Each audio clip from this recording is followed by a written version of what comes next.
achieved not when there is nothing more to add, but when there is nothing left to add. A very warm welcome to all the budding programmers. Today, I, Rupanshi, And I, Prachi. on behalf of EduTech, we are happy to witness the second day of our workshop with all of you. So, without taking much time, let us quickly take you to our agendas of the day. So firstly, we would begin by increasing our understanding about stacks and queues. Next, we'll help you learn more about recursion, followed by building blocks of TP. Lastly, linked list of DSA. Also, through all these sessions, we will try our best to get you a firm hold on these topics and clear your doubts related to the same. An exciting quiz too awaits for you, which has amazing prizes. So remain here till the end. And now, we are honored to introduce with you our instructor of the day, Mr. Chandan Raj, the president and the building block of EduTech, a highly skilled professional in Python, Django, and web development. Currently an incoming CDS at Nagaro, he outshines himself as the most talented Python, Django, and Android developer. We welcome you, Chandan, sir. We would also like to welcome the faculty that has joined us. Thank you for joining us, teachers. Now I welcome Chandan sir to take over the floor and begin with the session. Thank you guys. Thank you for the kind introduction. Hello everyone.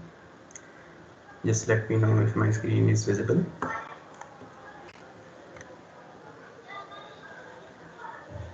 Yes, yes. Okay. So let us start with the second day of EduTech's DSA series. So let me go through the agenda one more time. So we will first shortly introduce stacks and queues, then linked lists, then recursion, and then I'll talk about dynamic programming and how to do dynamic programming, and then we will have a quiz. So let me just get into it and stacks and queues से start करते हैं. Stacks and queues, I think जिन्होंने 12th में computer science ली होगी उनको थोड़ा बहुत पता होगा, बट फिर भी मैं बताने की कोशिश करता हूँ. Stacks and queues are both linear data structures, and stacks आप इमेजिन कर सकते हो जैसे आप कभी रेस्टोरेंट गए हो तो जो सेल्फ सर्विंग रेस्टोरेंट्स होते हैं बुफे टाइप, वहाँ पे प्लेट्स रखी रहती हैं, तो जो प्लेट सबसे ऊपर होती है सबसे पहले वही पिक होती है, unless you are like me जो 5 उठा के सबसे साफ चेक करते हैं. Anyway, so stack is a linear data structure and queue is like the counterpart of it. How? Now stack is called the LIFO structure. Now what does LIFO means? Last in first out. तो last इन first out का मतलब वही है कि जो plate सबसे ऊपर की होगी वो लास्ट में आई होगी और वही पहले उठी होगी, तो last in then first out. Queue is contrary to this. Queue में क्या होता है, जैसे आप इमेजिन कर सकते हो क्यू है, आप कहीं लाइन में खड़े हो क्यू हो गई, सो जो सबसे पहले आया था ऑब्वियसली उसको पहले सर्व हो जाएगा. So that is first in first out. That is the basic concept of stacks and queues. Stack और क्यू में अभी और डिफरेंसेस हम देखेंगे, बट उससे पहले मैं आपको स्टैक एंड क्यूज की एक्चुअल इम्प्लीमेंटेशन दिखाना चाहता हूँ. तो कल आप लोगों ने क्लासेस के बारे में पढ़ा था, what are classes and all, and I think Himanshu did a great job of introducing you to some of the basic data structures like arrays and strings and classes. OOP के concepts भी आपने पढ़ लिए थे कल. So आज हम उसी OOP के concept से एक stack class implement करेंगे. तो stack class में सबसे पहली चीज़ जो हमें चाहिए होती है वो obviously एक linear data structure चाहिए. जो interim data structure है वो array use कर रहे हैं हम stack के लिए, इस stack के लिए. And if you're not, I will come back to this later. दूसरी चीज़ जो है वो साइज होगी, जो हमारी इनिशियल स्टैक की साइज होती है. एंड तीसरी चीज़ होगी top pointer. So what is top pointer? It is the major part in a stack. Top pointer basically represents the index of the top most element in a stack. तो इसको initialize हम करेंगे -1 से. -1 means that the stack is empty. अगर 0 होता तो 0 index का मतलब वो फर्स्ट एलिमेंट होता. ठीक है. So these are are initialisations. And OOP के कॉन्सेप्ट्स में आप आई थिंक आप सबको एक और चीज़ पता होनी चाहिए. These are constructor. So we have created a public constructor that is using a parameter size. तो हम इस कंस्ट्रक्टर का यूज करेंगे एक स्टैक को क्रिएट करने के लिए, एक फिक्स साइज स्टैक को क्रिएट करने के लिए, ठीक है। If you're not familiar with this line 12, don't worry about it. This is just a way to initialize arrays in a different manner using malloc. Okay, आप normal array का भी use कर सकते हो. That is also fine. But this is just an array. And I think you also learned about pointers and dereferencing operations on day 1. So I hope everyone will be able to understand what this is doing. Okay, data plus I is pointing to the ith index and data is basically the 0th index, so it is dereferencing 0 plus ith index. Okay, so we initialize all the elements to be 0. So first operation that a stack needs is the push operation. Obviously we need to insert some elements in the stack, so in stack we call this the push operation and it will take an element e that we need to push. ठीक है, अब जब हम कोई element push करना चाह रहे हैं तो ऑब्वियसली हम ये चेक करेंगे कि हमारी स्टैक का साइज जो है वो फुल हो चुकी है, कि हमारी स्टैक फुल है या नहीं है। तो ऑब्वियसली जो टॉप पॉइंटर है, जैसे मैंने बताया था, जो टॉप पॉइंटर होता है वो इंडेक्स होता है टॉप मोस्ट एलिमेंट का। तो अगर टॉप इंडेक्स हमारा साइज -1, साइज -1 बिकॉज हम यहाँ पे कंप्यूटर इंडेक्सिंग यूज कर रहे हैं, तो साइज -1 से ग्रेटर देन इक्वल टू है, then the stack is full. Else अगर टॉप पॉइंटर हमारा फुल साइज के इंडेक्स पे नहीं है, मतलब मान लो हमारा साइज 5 है और टॉप हमारा 4 पे है, 4 पे नहीं है, तो इस केस में क्या करेंगे, हम टॉप को इंक्रीमेंट करेंगे and then we will just insert the element using this line. Okay, फिर उसके बाद आता है delete operation. Obviously in stack we call the delete operation pop. So pop करने से पहले ऑब्वियसली हम ये चेक करेंगे कि स्टैक एम्प्टी है या नहीं है। So obviously index 0 से अगर कम होगा तो stack empty है, so we will check that condition, और अगर ऐसा नहीं है so we will simply make that element 0 and decrement the top, and this is the utility function to get the top. So basically what this function does is top का अगर element आपको देखना है क्या है, so this is what this function does. Okay, cout data plus top, and this is a condition to check if the stack is empty.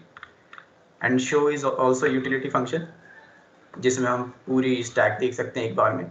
Normally जब आप operations करते हैं एक स्टैक को लेकर, आप शो वगैरह का यूज़ नहीं करेंगे। इवन कुछ लैंग्वेजेस में जब स्टैक इंप्लीमेंट होती है तो we do not have any show function in that. This is just for representation और आपकी अंडरस्टैंडिंग के लिए। So stack we have, you can see this is the implementation of stack and अभी driver code पाए जाते हैं। सो जैसा हमने बताया था, जैसा हमने पढ़ा था अभी कि स्टैक को इनिशियलाइज करने के लिए हम कंस्ट्रक्टर यूज़ कर रहे हैं जिसमें साइज पास कर रहे हैं। So what this line does is, एक स्टैक इनिशियलाइज होगी जिसमें 5 इंटीजर्स हम स्टोर कर सकते हैं। फिर उसके बाद हम शो करेंगे। ऑब्वियसली अभी स्टैक एम्प्टी है तो शो करने पे कुछ शो नहीं होगा, this will B N empty line. फिर उसके बाद हम इसमें कुछ एलिमेंट्स पुश करेंगे, 19, 56, 34, 12, 7।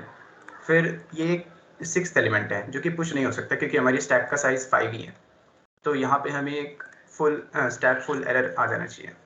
ठीक, फिर उसके बाद नेक्स्ट लाइन में हम शो करेंगे। अभी के लिए यहीं तक का एग्जीक्यूशन देखते हैं हम। So let me just execute it and I hope my terminal window is also visible to you guys. So जैसा कि आप देख सकते हैं, मैंने यहाँ पर स्टैक शो करा था, यहाँ पर एक एम्प्टी लाइन है क्योंकि अभी स्टैक इनिशियलाइज हुई है, there are no elements in it, so it is just an empty line.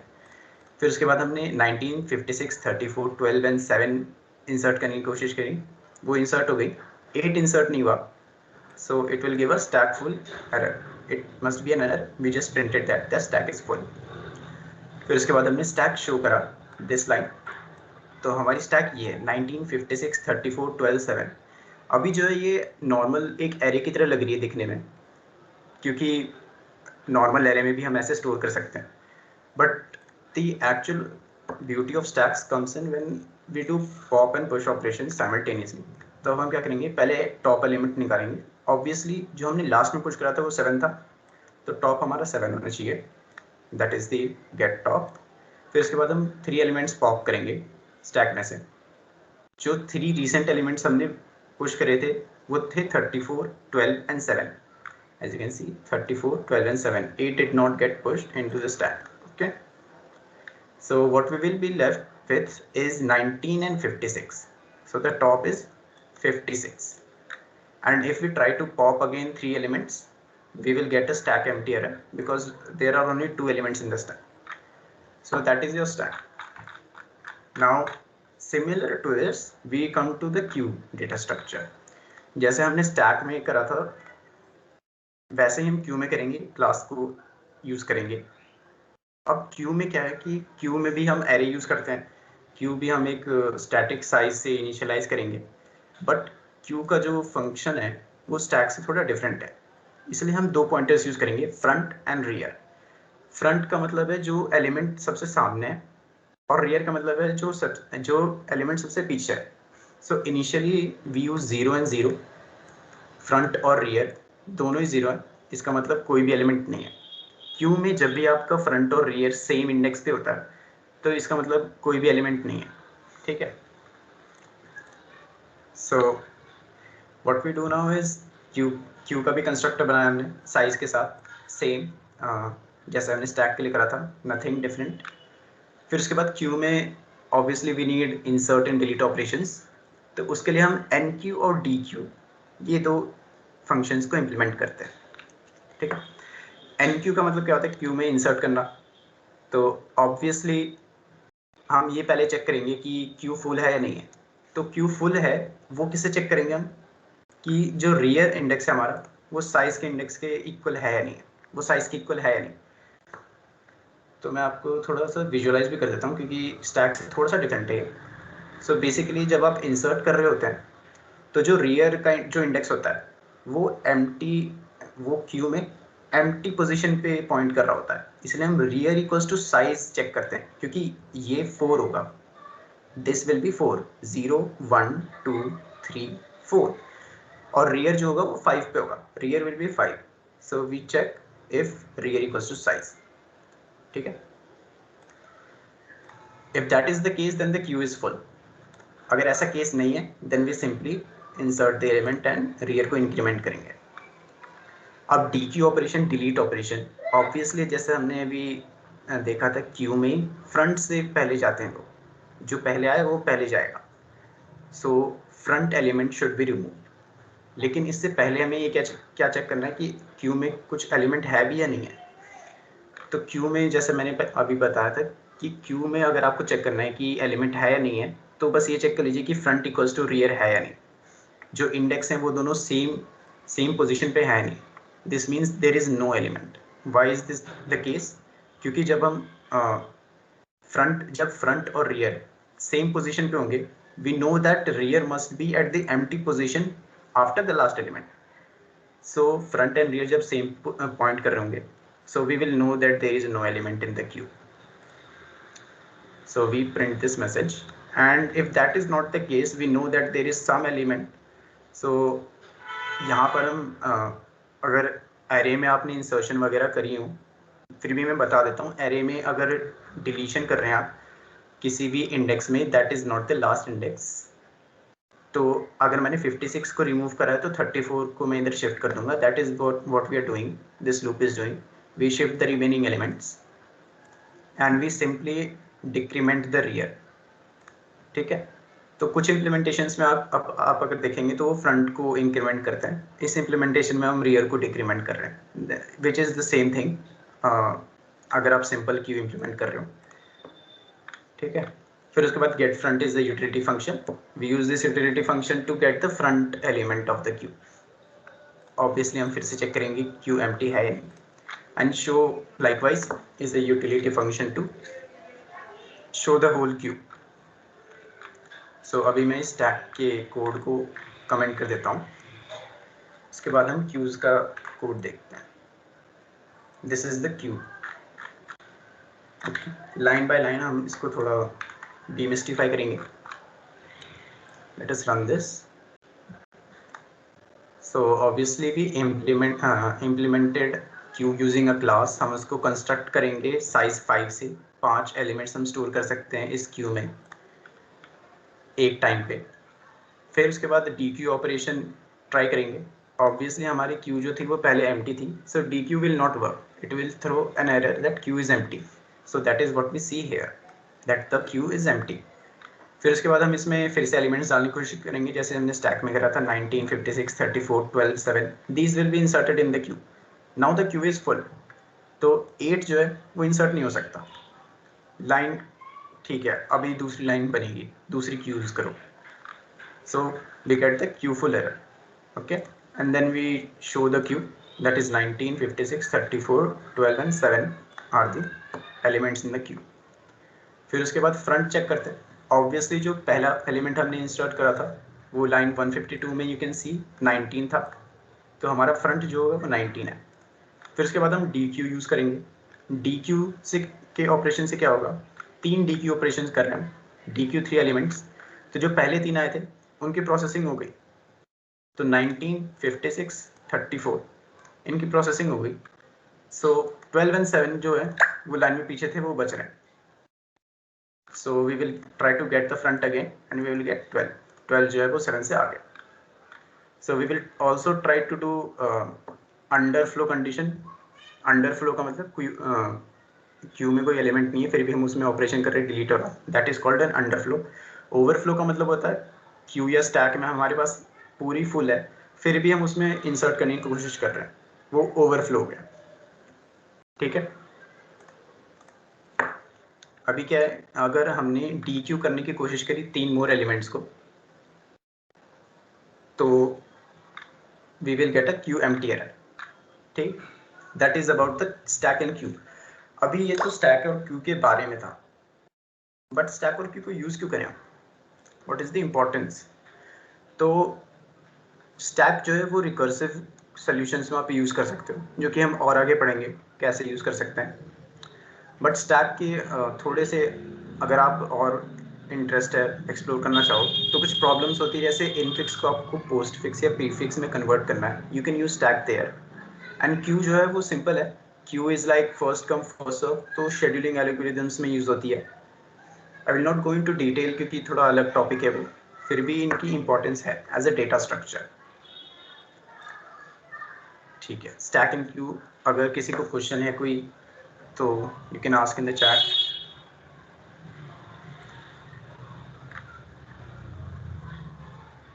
For all that, okay, thank you Himanshu.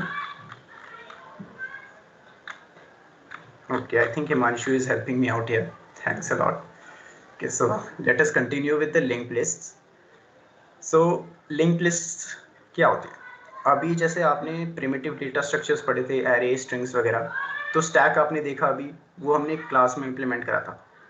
तो ऊप का कॉन्सेप्ट अभी आपको समझ में आ रहा है कि ऊप जो है वो इम्पॉर्टेंट है अगर हमें एनकेस करना था कुछ, encapsulation, that is the terminology used in ऊप। अभी लिंक लिस्ट क्या है, लिंक लिस्ट में आप क्या करते हो कि एक आपने प्रिमिटिव डेटा स्ट्रक्चर लिया और एक पॉइंटर लिया, उनको एक साथ जोड़ दिया। अब ये जो पॉइंटर है वो किसी एक और ऐसे स्ट्रक्चर को पॉइंट करेगा, सेम जो कंबाइंड हमारा मैशअप है उसको पॉइंट करेगा, that is a link list. ठीक है, so you can see here a node is basically a component of a linked list, जिसमें हम एक डेटा और एक पॉइंटर को एक साथ जोड़ देते हैं। ठीक है, और फिर जो पॉइंटर है वो ऐसे ही नेक्स्ट नेक्स्ट नेक्स्ट पॉइंट करते रहेगा। लिंक लिस्ट के काफ़ी टाइप्स होते हैं, ये सिंगल लिंक लिस्ट है, this is single link list. W में क्या होगा, डब्ल्यू में हम एक पॉइंटर इधर भी जोड़ देंगे, if I can get the laser pointer, या यहाँ पे भी एक पॉइंटर जोड़ देंगे और एक पीछे वाले को ही पॉइंट करेगा, so that is a doubly link list. फिर सर्कुलर भी होती हैं, so you can try many things, but हम थोड़ा सिंपल रखते हैं अभी। सिंपल लिंक लिस्ट के बारे में पढ़ते हैं। सो सिंपल लिंक लिस्ट में पढ़ने से पहले मैं आपको थोड़ी इसकी इम्प्लीमेंटेशन दिखा देता हूँ। ज़्यादा बड़ी इम्प्लीमेंटेशन नहीं है, थोड़े से लाइन्स की होती है। सिमिलरली जैसे हमने स्टैक और क्यू में करा था, क्लास का यूज़ करेंगे। क्लास में हम यहाँ पर पब्लिक यूज़ कर रहे हैं, आप थोड़ी और अगर मन करे तो कॉम्प्लेक्स कर लेना, मैंने सिंपल यहाँ पे रखी है, सब कुछ पब्लिक है। So we have a node class which has a integer element that is our data, और ये डेटा कुछ भी हो सकता है, इंटीजर ज़रूरी नहीं है, आप इसको स्ट्रिंग रखो, आप इसको कोई और स्ट्रक्ट भी रख दो, क्लास भी रख दो, it doesn't matter, that is the beauty of oops. फिर उसके बाद एक पॉइंटर चाहिए हमें ऑब्वियसली, और जो पॉइंटर होगा वो सेम क्लास होनी चाहिए, सेम स्ट्रक्ट होनी चाहिए जो कि हमारी ये है। क्यों? क्योंकि जो पॉइंटर है वो इस पे पॉइंट करेगा, इस वाले डेटा स्ट्रक्चर पे पॉइंट करेगा, तो इसको हमें इसी के पॉइंटर से इनिशियलाइज करना है। ठीक है, इनिशियलाइज तो हम नल पॉइंटर से करेंगे, लेकिन इसका जो पॉइंटर का डेटा स्ट्रक्चर होगा वो ये होगा, ये वाला पॉइंटर होगा, नोड पॉइंटर। ठीक है, इनिशियलाइज नल पॉइंटर से करा, that doesn't matter, it just null pointer. सभी नोड्स को आप इनिशियली उसके नेक्स्ट को नल पॉइंटर ही देंगे। फिर उसके बाद दिस इज अ कंस्ट्रक्टर, कि हम एक एलिमेंट के साथ नोड कंस्ट्रक्ट कर रहे हैं, सिंपल कंस्ट्रक्टर। सो एलिमेंट को हमने एलिमेंट दे दिया, एंड कंस्ट्रक्टर में हमें नहीं पता कि नेक्स्ट जो हमारा कंबाइंड डेटा स्ट्रक्चर होगा वो क्या होगा, तो हम उसको अभी नल ही रहने देते हैं, वो हम बाद में देखेंगे कैसे होगा। सो मेन कोड पर जाते हैं। हमने पहले एक हेड बनाया। सो लिंक लिस्ट में हेड जो होता है वो सबसे पहला है, मतलब उसको अपने पीछे वाले के सबके बारे में पता है। ठीक है, लिंक लिस्ट क्या है कि मान लो आप एक लाइन में खड़े हो, ठीक है, तो जो सबसे पीछे है उसको सबसे आगे वाले का सब कुछ दिख रहा है, जितने भी उसके आगे खड़े हैं, तो जो सबसे पीछे वाला है वो हेड है। ठीक है, तो हेड को सारे पीछे वाले के बारे में पता है, वो नेक्स्ट नेक्स्ट करके देख सकता है सबको, तो दैट इज द हेड। उसको हमने एक 6 डेटा दे दिया। ठीक है, सेकंड, अब उसके आगे एक नोड खड़ा है, उसके आगे नोड खड़ा है तो उसका डेटा 2 है, अभी उसके आगे खड़ा है तो हेड का नेक्स्ट जो होगा वो सेकंड। फिर सेकंड के आगे भी एक थर्ड खड़ा है, तो थर्ड का डेटा जो है वो 9 है, तो सेकंड का नेक्स्ट जो होगा वो थर्ड होगा।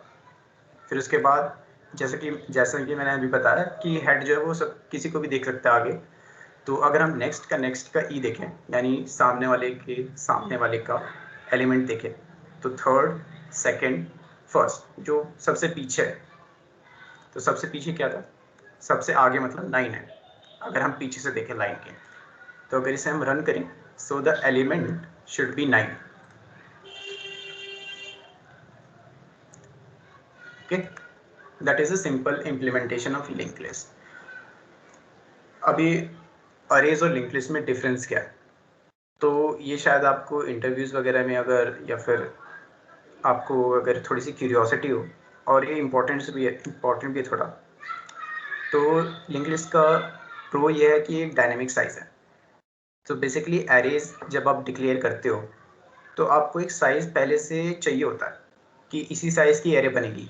जब तक आपके पास साइज़ नहीं होगी तब तक आप एरे डिसाइड भी नहीं कर सकते कि क्या होगी साइज़ की एरे, कैसे करें इनिशियलाइज एरे को। So that is a pro of link list. आपको साइज़ पहले से नहीं चाहिए, आप एक एक कंबाइंड एलिमेंट जो है लिंक लिस्ट का एक एक नोड बना सकते हैं और उसको ज्वाइन कर सकते हैं। दूसरा प्रो ये है कि there is no static memory allocation and saves memory when huge amounts of data has to be processed. तो अभी इसका मतलब क्या है, तो स्टैटिक मेमोरी एलोकेशन का मतलब ये होता है कि जब आप एरे इनिशियलाइज करते हो तो आपका जो कंपाइलर है वो मेमोरी में एरे के लिए इस मेमोरी लोकेशन से लेकर इस मेमोरी लोकेशन तक ये फिक्स कर देता है कि इतनी मेमोरी मेरी इस एरे के लिए फिक्स है। अब जो बाकी एग्जीक्यूशन होगा वो बाकी की मेमोरी से होगा। तो अगर मैंने 1000 इंटीजर्स की अगर एक एरे बनाई है, सो कंपाइलर जो है वो 4000 किलोबाइट 4000 बाइट्स, इंटीजर का साइज 4 बाइट्स होता है, वो 4000 बाइट्स जो है वो मेमोरी में स्टैटिकली एलोकेट करके रखिएगा उस एरे के लिए, चाहे मैं उस एरे का यूज़ करूँ या ना करूँ। So it saves link list saves memory. तो जहाँ पर हमें मेमोरी कंस्ट्रेंट्स होती हैं वहाँ पर हम लिंक लिस्ट का यूज़ कर सकते हैं। And next is easy insertion and deletion of elements.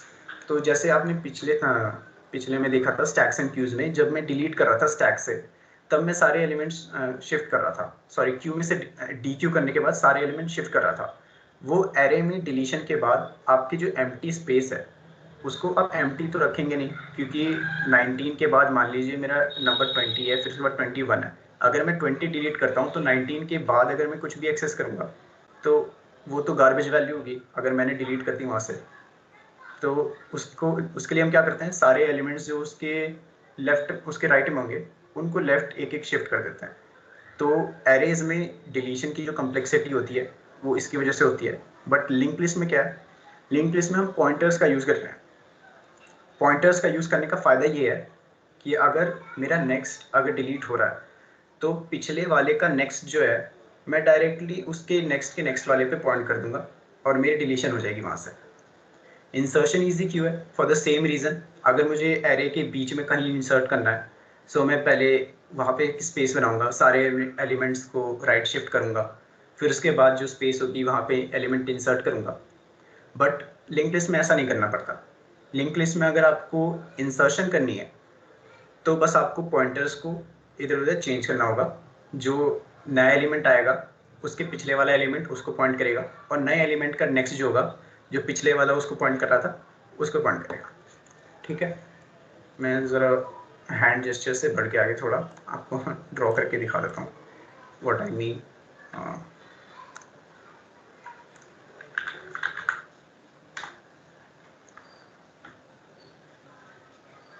Okay, सो मैं क्या कह रहा था, जैसे ये नोड है, ये सेकेंड नोड है और ये थर्ड नोड भी ले लेते हैं। अगर हमें इंसर्शन करनी है, मान लीजिए ये हमारा नया नोड है, ठीक है, ये हमारे पॉइंटर्स के सेक्शन से इस डेटा स्ट्रक्चर में ये पॉइंट हो रहा है हमारे यहाँ पे, ये एक लिंक लिस्ट है सिंपल, ये हमें इसको यहाँ पर ऐड करना है बीच में। तो हम क्या करेंगे, इसका जो नेक्स्ट है, इसका जो नेक्स्ट है इसको हम इधर पॉइंट कर देंगे, ठीक है, और इसका जो नेक्स्ट है इसको इस पर पॉइंट कर देंगे और इसको डिलीट कर देंगे। ये होगी insertion. Now our link list is in this fashion.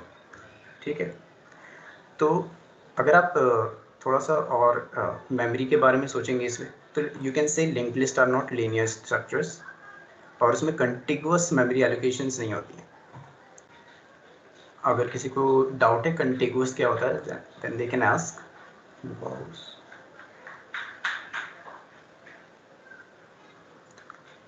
अगर किसी को कंटिगुअस और कंटिन्यूअस मेमोरी एलोकेशन में कुछ डाउट है, okay, What is the meaning of node? Node का कुछ मीनिंग नहीं है, it is just we assigned it a name. ठीक है, तो मतलब नेम तो असाइन ही करना था जो हमने इसको बनाया है क्लास को। लिंक लिस्ट में नोड है, नोड का मतलब वही है कि हमने उसको नाम दे दिया लिंक लिस्ट के एलिमेंट को जो हम यूज़ करते हैं। ठीक है, this is called a node. अगर मैं इसको कुछ और नेम देना चाहता मैं उसको दे सकता था, but we choose node. Okay, and node is nothing but a compilation of a data and a pointer. उसमें दो पॉइंटर्स भी हो सकते हैं अगर डबली लिंक लिस्ट हो, एक फ्रंट के लिए एक बैक के लिए, but that is a node. Okay Okay, sir. Thank you. Okay, loop detection, okay, ठीक है। सो लिंक लिस्ट में एक काफ़ी अच्छी प्रॉब्लम होती है loop detection, that is called the Floyd loop detection algorithm. आपने शायद यूट्यूब वीडियोस देखी होंगी इसके बारे में, टॉर्टोइज हेयर प्रॉब्लम बोलते हैं इसको, Floyd cycle detection, tortoise hare problem, same thing. तो लूप डिटेक्शन होता क्या है, चलिए मान लीजिए कि मैंने एक लिंक लिस्ट बनाई लेकिन वो परफेक्ट नहीं है, मैंने कहीं पे गलती कर दी। अब वो क्या गलती है, मान लीजिए सो दैट इज ड्राइंग। ओके, मान लीजिए ये हमारे 3-4 एलिमेंट्स हैं, नीचे इसलिए बना रहा हूँ आपको समझ में आ जाएगा। इसका नेक्स्ट इसको पॉइंट करता है, इसका नेक्स्ट इसको पॉइंट करता है, इसका नेक्स्ट इसको पॉइंट करता है। अब टिपिकली क्या होता है, जो एंड एलिमेंट एंड नोड होता है सबसे लास्ट में, वो नल को पॉइंट करता है, तो वो इंडिकेट करता है कि हमारी लिंक लिस्ट जो है यहाँ पे एंड हो गई। लेकिन यहाँ पे जो ये वाला एंड नोड वाला पॉइंटर है वो फिर से मेरे किसी एलिमेंट को पॉइंट कर रहा है, ये मेरे से गलती हो गई इसमें। अब इसमें इतना डिजास्टर्स क्या है, बस पॉइंट ही तो कर रहा है किसी एलिमेंट, किसी दूसरे नोड को, नल को पॉइंट ना करके। तो इसमें डिजास्टर्स ये है, अगर मैं यहाँ पे हेड से ट्रेवर्स करूँ कि मुझे लिंक लिस्ट शो करनी है, मान लो किसी ने बोल दिया यहाँ पर 9 है, यहाँ पर 5 है, यहाँ पर 2, यहाँ पर 6, ठीक है, किसी ने बोल दिया मुझे ये सारे एलिमेंट्स चाहिए, शो करो मेरे को सी आउट पे। तो आप क्या करोगे, पहले हेड पे जाओगे, उसका एलिमेंट प्रिंट करा, फिर नेक्स्ट पे जाओगे 5 प्रिंट करोगे, नेक्स्ट पे जाओगे 2 प्रिंट करोगे, नेक्स्ट पे जाओगे 6 प्रिंट करोगे। अब यहाँ पे अगर नल होता तो आप नल चेक लगाकर एंड कर देते वहीं पे। लेकिन अगर किसी और एलिमेंट को दोबारा पॉइंट कर रहा है तो उस कोड में आपको पता नहीं चलेगा कि उसका नेक्स्ट हमारे प्रीवियस किसी नोड पे था। ये आपको एम्बिगुअस है, ये पता नहीं होता, ठीक है, क्योंकि आप सिर्फ और सिर्फ नेक्स्ट देख सकते हैं। 5 आया था, कहाँ आया था ये हमें नहीं पता, इंडेक्सिंग नहीं होती लिंक्ड लिस्ट में। तो 6 का नेक्स्ट 5 प्रिंट कर दिया, फिर से 2 प्रिंट करा, फिर से 6। It will be an infinite loop of printing 5 to 6। So that is a cycle, can say this is a cycle. तो इसको डिटेक्ट कैसे करें? सो डिटेक्ट करने के लिए हम यूज करते हैं Floyd cycle loop detection algorithm. अब होता क्या ये, जैसे हमने लिंक्ड लिस्ट इंप्लीमेंट करी थी, सिमिलर हम नोड इनिशियलाइज करेंगे क्लास, फिर उसके बाद हम थोड़े एलिमेंट्स डालेंगे 6 2 9 5, और यहाँ पर ये जो है लाइन, दिस लाइन थर्ड का नेक्स्ट फोर्थ को पॉइंट कर रहा है। व्हाट दिस मीन्स, ये third, okay, this is the loop, ठीक है। अगर आप इन सभी लाइंस को विजुअलाइज करेंगे तो मैंने यहाँ पे थोड़ी सी विजुअलाइजेशन डाली, 1 2 3 4, फिर सेकंड को पॉइंट कर रहा है, ठीक है। ओह सॉरी, दिस इज ये वाली लाइन, वही मैं सोचा थर्ड का नेक्स्ट अगर फोर्थ को पॉइंट कर रहा है, ठीक ही तो है, हाँ, फोर्थ का नेक्स्ट जो है वो सेकंड को पॉइंट कर रहा है। This is the error, this is the error line. तो अब हम यहाँ पे एक फंक्शन इंप्लीमेंट करेंगे हैज लूप, जो फाइंड करेगा लिंक लिस्ट में हमारी लूप को, बूलियन रिटर्न करेंगे और बूलियन से चेक करेंगे कि लूप प्रेजेंट है, लूप प्रेजेंट नहीं है। I hope everyone is familiar with the ternary operator. This is just a ternary operator, ठीक है। सो अब Boolean function has loop implement करते हैं, जिसमें हम सिर्फ और सिर्फ हेड पास कर सकते हैं, क्योंकि लिंक लिस्ट में सिर्फ यही अवेलेबल होता है, आपको हेड नोड ही अवेलेबल होता है, आपको उसी से सब कुछ आपको करना होता है। There is no size, there is no index, okay. So in this approach we take, let me just give you a visual representation of this. Cons पे भी आएंगे हम, कॉन्स पे पहले ये बता देता हूँ। So जैसा मैंने कहा था टॉट हेयर प्रॉब्लम भी कहते हैं इसको, बिकॉज हम इसमें 2 पॉइंटर्स यूज करते हैं, एक स्लो पॉइंटर और एक फास्ट पॉइंटर। कहानी वाला टॉर्टोइज हेयर नहीं है जहाँ पे रैबिट बीच में जाके रुक जाएगा, यहाँ पे रैबिट कंटिन्यूसली फास्ट भागता है और टॉर्टोइज जो है वो स्लो भागता है। तो इसका फ़ायदा क्या है, तो मान लेते हैं कि जो हमारा रैबिट है वो 2 एलिमेंट्स एक बार में जंप कर रहा है, जो टॉर्टोइज है वो सिर्फ एक एलिमेंट जंप कर रहा है एक बार में, ठीक है।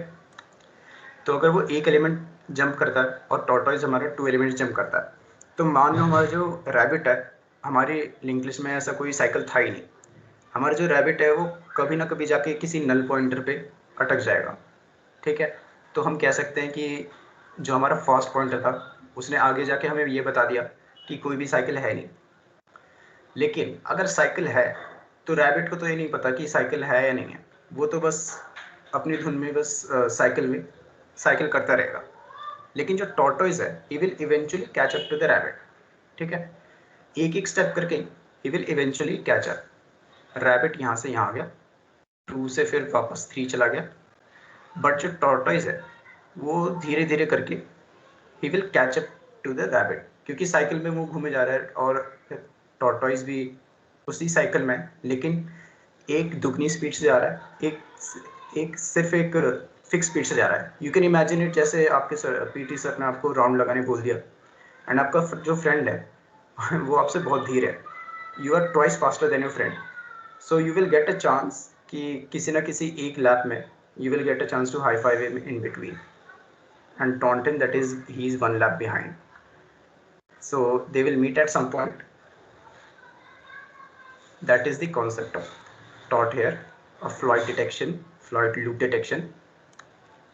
तो जैसे कि मैंने बोला स्लो और फास्ट पॉइंटर हेड से ही स्टार्ट करेंगे, that is the only thing available in the link list. तो कंडीशंस क्या है ब्रेक करने के लिए बेसिकली कंडीशन क्या है, उसको उनको लूप में से रोकने के लिए। यहाँ अब हमारे पास आंसर आ गया है, तुम आराम कर सकते हो। जो स्लो पॉइंटर है और जो फास्ट पॉइंटर है वो नल को पॉइंट नहीं करना चाहिए, क्योंकि अगर हमारी लूप में लिंक लिस्ट में लूप नहीं है तो वो दोनों किसी ना किसी नल पॉइंटर पे जाके अटक जाएंगे and it will just next will just give us a null pointer error. And this is just a check for the null pointers, और जो फास्ट पी का नेक्स्ट है वो भी हम चेक करेंगे, ठीक है। तो अब यहाँ पर स्लो पी को हम एक स्टेप आगे बढ़ाएंगे, फास्ट पी को हम 2 स्टेप। फास्ट पी जो है दुगने स्पीड से चलेगा। अगर स्लो पी ने फास्ट पी को कैचअप कर लिया तो हम ये कह सकते हैं लिंक लिस्ट में लूप, सॉरी, अगर slow P equals to fast P तब हम कह सकते हैं कि लिंक लिस्ट में लूप है, so we will return true. अगर ऐसा नहीं और कि कहीं ना कहीं पे जाके हमें नल मिल गया, so we will just return false, that there is no loop and the linked list is fine. So let us run this. So we have introduced loop in this line 44 की वजह से हमारी linked list में loop है, तो अगर इसको run करेंगे तो हमारे पास आना चाहिए loop is present। और अगर हम इस लाइन को कमेंट कर दें, बेसिकली रिमूविंग द loop, तो हमारे पास आना चाहिए loop is not present। So that is the output you get। Okay, तो लिंक लिस्ट के बारे में था ये। अभी आगे चलते हैं, रिकर्शन। ओके, सो रिकर्शन पे आते हैं। अच्छा सॉरी हाँ, I forgot about the cons of link list. Okay, so cons क्या है? कॉन्स हैं रैंडम एक्सेस नहीं हो सकती, जैसे कि मैंने बोला था कि ये सिर्फ हेड होता है आपके पास और नेक्स्ट पॉइंटर्स होते हैं, इंडेक्स साइज कुछ नहीं होता, तो रैंडम एक्सेस नहीं कर सकते। जैसे हमें 5th एलिमेंट चाहिए लिंक लिस्ट में, उसके लिए हमें 5 बार नेक्स्ट करना ही पड़ेगा। आप डायरेक्ट हेड फिर स्क्वायर ब्रैकेट्स में 5 ऐसे नहीं कर सकते। फिर extra memory for pointers, obviously हम अगर एक पॉइंटर और एक डेटा को मैश कर रहे हैं एक ही क्लास में, तो पॉइंटर के लिए तो एक्स्ट्रा स्पेस लगेगी, अरेज में नहीं लगती। अरेज में सिर्फ और सिर्फ उस डेटा के लिए स्पेस चाहिए होती है। फिर takes time to insert a new entry at the end, have to traverse the whole list. बीच में तो इंसर्शन देख लिया था हमने, बीच का जो इंसर्शन था मिडिल में वो ठीक है, लेकिन एंड में इंसर्शन में दिक्कत हो जाती है। क्यों? क्योंकि अगर हमें एंड में करना है इंसर्शन, तो हमें पूरी लिंक लिस्ट ट्रैवर्स करनी पड़ेगी और एंड में जाके उसको इंसर्ट करना पड़ेगा, जो कि एरे में काफ़ी इजी होता है। एरे में तो बस जहाँ पर आप एंड इंसर्शन करी थी उससे बस प्लस प्लस करके वहीं पे इंसर्शन कर दो, वो एंड में इंसर्शन होगी। फिर arrays are contiguous in memory. Arrays are contiguous in memory की कैशिंग के लिए थोड़ा इस्तेमाल होता है। अगर किसी को थोड़ा डाउट हो कंटिग्यूअस और कंटिन्यूअस में, तो मैं समझा देता हूँ, बाकी वी विल मूव ऑन। ऐसा कोई इंपॉर्टेंट टॉपिक नहीं है डीएसए के लिए, that is just a conceptual thing. CSE में थोड़ा इंपॉर्टेंट होता है बस। Okay, so we come to recursion.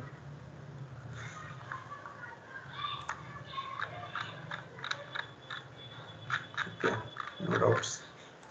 So we come to recursion. तो रिकर्शन होता क्या है? रिकर्शन की टेक्निकल डेफिनेशन आपको बता देता हूँ पहले। रिकर्शन का टेक्निकल डेफिनेशन है any function which call itself indirectly और directly is called a recursive function. Indirectly और डायरेक्टली इसका मतलब क्या है? आप उस फंक्शन में उसी फंक्शन को कॉल कर रहे हो, उस फंक्शन की बॉडी में उसी फंक्शन को कॉल कर रहे हो, दैट इज डायरेक्टली। इनडायरेक्टली का क्या मतलब है? आपने उस फंक्शन में किसी और फंक्शन को कॉल करा और वो फंक्शन वापस इस फंक्शन को कॉल कर रहा है, दैट इज इनडायरेक्टली।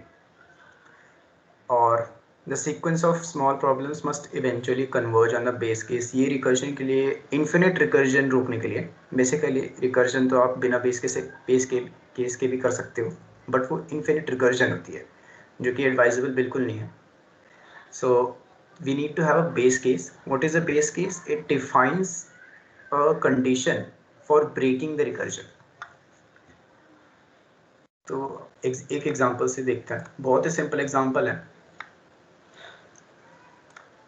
एडिशन का देखते हैं। Sum of natural numbers till n, इसका तो फॉर्मूला भी आपको शायद मैथमेटिक्स में पता होगा, sum of natural numbers till n। Okay, but इसको हम एज एन एग्जांपल यूज़ करेंगे जानेंगे कि रिकर्शन क्या होता है। तो पहले तो इटरेशन से इसको करते हैं, बहुत ही सिंपल इम्प्लीमेंटेशन है। 1 से लेकर हमें n तक ऐड करना है, i less than equal to n लेंगे,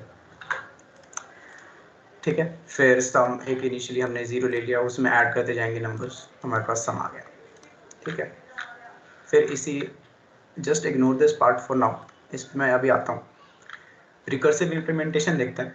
रिकर्सिव इम्प्लीमेंटेशन में क्या करेंगे? सबसे पहले हमें चाहिए बेस केस। तो बेस केस क्या होगा? अगर हमें सम ऑफ n नेचुरल नंबर चाहिए, तो उसमें बेस केस ये होगा कि अगर हम 1 पे आ गए रिकर्सिव कॉल के, तो हम 1 रिटर्न कर देंगे, क्योंकि सम ऑफ वन नेचुरल नंबर मतलब सिर्फ एक नंबर 1 2 3 4 5 6 में से सिर्फ एक नंबर 1, उसका सम क्या होगा 1। हम कोई और कंडीशन में रख सकते थे, but this is better. Base condition हमेशा बेस होनी चाहिए, ठीक है। इससे हम 1 के लिए भी निकाल सकते हैं, 2 के लिए भी निकाल सकते हैं, 3 के लिए भी। बेस केस आप 10 भी रख सकते हो। 10 का अगर आपको नेचुरल नंबर सम अगर टिल 10 पता है तो उसको भी रख सकते हो, लेकिन फिर उसके बाद आप 1 2 3 की क्वेरीज नहीं कर पाओगे। सो इसलिए 1 है बेस केस हमारा। अब उसके बाद रिकर्सिव कॉल कैसे होगी? अब रिकर्सिव कॉल में हम हर एक नंबर को पास कर रहे हैं उसमें सम करने के लिए। So we will do n plus उसके पहले वाला नंबर। अगर हमें चाहिए 20 नंबर्स का सम, फर्स्ट 20 नेचुरल नंबर्स का सम, तो हम जो सबसे पहली मेन कॉल होगी, मेन फंक्शन में जो कॉल करेंगे वो क्या होगी? n उसमें हम 20 पास करेंगे एज ए पैरामीटर। तो 20 ऐड कर दिया हमने। 20 में क्या ऐड करेंगे? 20 में वो ऐड करेंगे जो 19 नंबर्स का सम था, ठीक है। So that is the recursive implementation of this. Ignore this part, will come back to this later. तो अभी क्या है, मैं इसको रन करता हूँ। That is this is the iterative solution. हमने 50 लिया पैरामीटर, यानी 50 नंबर्स का सम चाहिए हमको, 50 नेचुरल नंबर्स। सो ऐड इटर और add recursive, sorry, okay, if we run this we will get the same answer, iterative implementation और recursive implementation। अभी recursion fail कहाँ पे होती है? iterative solutions are sometimes better than recursive solutions। तो इसके बारे में मैं थोड़ा डिस्कस करूँगा। उसी के लिए मैंने थोड़े कोड यहाँ पर आपको इग्नोर करने के लिए बोले थे, दैट इज़ uint वगैरह। तो सबसे पहले अगर आपको uint 64T अगर आपको ये समझ में नहीं आ रहा तो मैं आपको बता देता हूँ। दिस इज़ नथिंग, इंटीजर हमारा बेसिकली C++ में 4 बाइट्स का होता है। ये डिक्लेयर करा हमने अनसाइंड इंटीजर 64 बिट, मतलब हमें 64 बिट का नंबर चाहिए। और क्यों चाहिए ये भी मैं क्लियर कर देता हूँ, क्योंकि जो क्वेरी है हमारी उसका जो आंसर है वो इंटीजर में फिट नहीं हो सकता, that gives an overflow. So we use uint for that. uint 64 bytes का इंटीजर लिया हमने इसका आंसर लेने के लिए। लेकिन रिकर्सिव में अभी देखेंगे कैसे होता है ये लार्ज सम्स में, it fails. Okay, so add iteration large, this means iterative implementation of a large query. मान लो हमने ये क्वेरी दी है 10,48,576, इतने नेचुरल नंबर्स का सम चाहिए हमको। तो इटरेटिव इम्प्लीमेंटेशन करते हैं, बिल्कुल सेम, कोई डिफरेंस नहीं है। बस इसको स्टोर करने के लिए हमने एक न्यू डेटा स्ट्रक्चर लिया है, एक न्यू प्रिमिटिव लिया है। डेटा स्ट्रक्चर वैसे तो क्लास है, लेकिन आप इसको एज अ न्यू स्टोरेज मान सकते हो, न्यू स्टोरेज, ठीक है। Same implementation, nothing fancy, nothing different, ठीक है। लेकिन रिकर्जन में क्या है, अभी अगर आप लिनक्स या मैक यूज़र हैं तो मैं आपको थोड़ी एक ट्रिक बताता हूँ। Open your console and you can actually do ulimit। तो ulimit में बहुत सारी चीज़ें होती हैं, लेकिन हमें सिर्फ एक चीज़ से मतलब है। if my console is visible, let me just okay, yeah, that is better। so there are a lot of things but I want you to focus on the stack size here। so why is stack size important here? so stack size क्या होती है recursion में? जैसे मैंने बोला था कि stacks का कॉन्सेप्ट होता है, स्टैक में जैसे मैंने बोला था रिकर्जन का कॉन्सेप्ट होता है। तो स्टैक साइज बेसिकली आपकी क्या होती है, जब भी आप एक प्रोसेस को एग्जीक्यूट करते हो, एक C++ फाइल को आपने कंपाइल करा, उसको रन करा, अब जो है वो उसका एक प्रोसेस बनता है सिस्टम में। और जब एक प्रोसेस बनता है तो जो कंप्यूटर है, जो आपका ऑपरेटिंग सिस्टम है, वो इमीडिएटली आपको 8 GB रैम नहीं दे देगा उसको। It gives stack size of 8192 kilobytes, that is 8 KB bytes, ठीक है। सो 8 megabytes, sorry, 8000 kilobytes, 8 megabytes, yeah, this is 8 megabytes kilobytes, yeah. सो ये स्टैक साइज है, इसका मतलब इतनी ही जो मेमोरी है उस प्रोसेस को एलोकेट हो सकती है, इससे ज़्यादा नहीं हो सकती। तो अगर उससे ज़्यादा मेमोरी एलोकेट करने की कोशिश करूँगा मैं, so that process will be killed by the operating system. अभी इम्पोर्टेंट क्यों है, क्योंकि अगर आप थोड़ी सी कैलकुलेशन करना चाहो तो मैं आपको कैलकुलेशन भी करके दिखा देता हूँ। कैलकुलेटर, तो हमारी क्वेरी, ओके सॉरी, हमारी जो स्टैक साइज है वो 8192 किलोबाइट्स है। उसको हमने 1024 से मल्टीप्लाई करा है, इतने बाइट्स होंगे हमारे पास। These are the number of bytes we have. अब रिकर्जन में हर एक फंक्शन जब कॉल होता है तो एक स्टैक बनती है मेमोरी में उस फंक्शन के लिए, समझ रहे हो आप? मतलब जैसे एक फंक्शन कॉल करा मैंने फंक्शन 20 के लिए, तो 20 के लिए एक रिकर्सिव फंक्शन बन गया। फिर उसके बाद 19 हमने कॉल करा, उसके बाद एक स्टैक बनी, फिर 18 बन गई, फिर 17, ठीक है। और जब रिकर्सन कोलैप्स होता है बेस केस के बाद, तो ये सारी स्टैक्स जो हैं उनके रिजल्ट्स आकर बॉटम में अक्यूमुलेट होते हैं, ठीक है। तो स्टैक साइज इज इम्पॉर्टेंट क्योंकि हमारी जो लिमिट है, हम कितना भी ऊपर नहीं जा सकते, कितने भी एलिमेंट्स एक के ऊपर एक नहीं रख सकते, वो लिमिट कर दिया हमने 8192 किलोबाइट्स पर, इतनी लिमिट है, इससे ज़्यादा नहीं कर सकते। तो अगर हम एक लार्ज क्वेरी को बार बार एक रिकर्सिव फंक्शन से कॉल करें तो क्या होगा? तो जो कैलकुलेशन मैं कर रहा था वो ये था कि मैं कितनी स्टैक्स बना सकता हूँ। सो दिस बेसिकली मीन्स कितनी स्टैक बना सकता हूँ मैं, this is the calculation 8 divided by. अब क्योंकि काफ़ी सिस्टम डिपेंडेंट होता है, बट एक आप रफ फिगर ले सकते हो, this is not an exact calculation. But recursive call में मेरे पास एन पास हो रहा है, जो कि मैं पॉइंटर वगैरह किसी से पास नहीं कर रहा, ना रेफरेंस है। This is purely copied into the function call this n parameter, ठीक है। और ये जो एन पैरामीटर है उसके बाद एक और एन पैरामीटर है, लेकिन ये जो रिटर्न एडिशन है ये एक एक्सप्रेशन है जो कि एक इंटीजर देगा। इंटीजर मैं इसलिए बोल रहा हूँ क्योंकि है तो ये 64 बाइट इंटीजर, लेकिन जो मेरा नंबर है वो इतना बड़ा नहीं है, वो इंटीजर में फिट हो सकता है। सो इसलिए थोड़ा काफ़ी डायनामिक कैलकुलेशन होती है, वो सिस्टम डिसाइड करता है। तो हम इसको 4 से डिवाइड करते हैं 5 to 4 में एंड हो जाना चाहिए, लेकिन मैंने 10 लाख लिया है ताकि रिकर्जन की लिमिट आसानी से रीच हो जाए। डिवाइड बाई 4 लिया बस मैंने। सो अगर इसको हम अभी रन करते हैं तो पिछले वाले जो थे वो तो रन हो गए आराम से। इटरेटिव जो सोल्यूशन था हमारा उसका आंसर भी आ गया। इतना बड़ा नंबर इंटीजर में नहीं आता, इसलिए मैंने 64 बाइट लिया, उसका आंसर भी आ गया मेरे पास। You can check it. The sum of n natural numbers till this number should be this thing.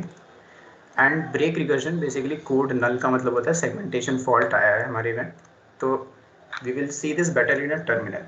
So let me switch to the terminal and run this. This is recursion. Okay, so you can see this segmentation fault core dump. बहुत सारी conditions में ये segmentation fault आता है, memory leaks में वगैरह में। लेकिन एक और रीज़न है जब आपकी स्टैक साइज फुल हो जाती है और सिस्टम आपकी प्रोसेस को किल करके डंप कर देता है। So that is about recursion. तो अगर रिकर्जन में इतनी लिमिटेशंस है तो यूज़ क्यों करते हैं? So now we come to the why part of recursion. So recursive code is generally shorter and easier to write than iterative code. So अभी जैसे इम्प्लीमेंटेशन में ही देखा होगा आपने, रिकर्सिव कोड जो है मेरा, अगर मैं इसको भी इसी लाइन में फिक्स कर दूँ, this is perfectly acceptable in C++, तो ये 2 लाइन्स में ख़त्म हो गया। इटरेटिव कोड को भी मैं और शॉर्ट कर सकता हूँ, लेकिन अगर आप कुछ और प्रॉब्लम सॉल्व करोगे तो you will find that recursive code is shorter than iterative code.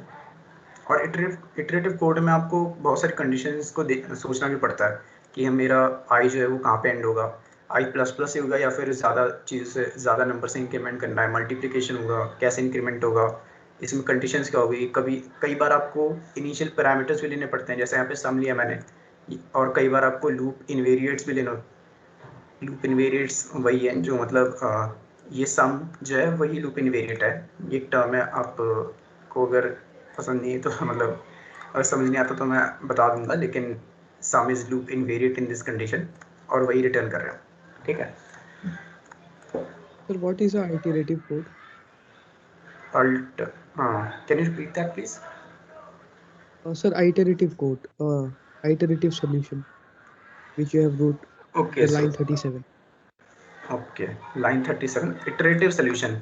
Iterative basically means कि हम इटरेशन कर रहे हैं, रिकर्जन नहीं कर रहे. इटरेशन मतलब क्या होता है, यही जैसे आपकी फॉर लूप होगी ना, वो इटरेशन है. That is the term iteration. Iterative solution का मतलब हमने उसमें इटरेशन यूज करा है. ओके.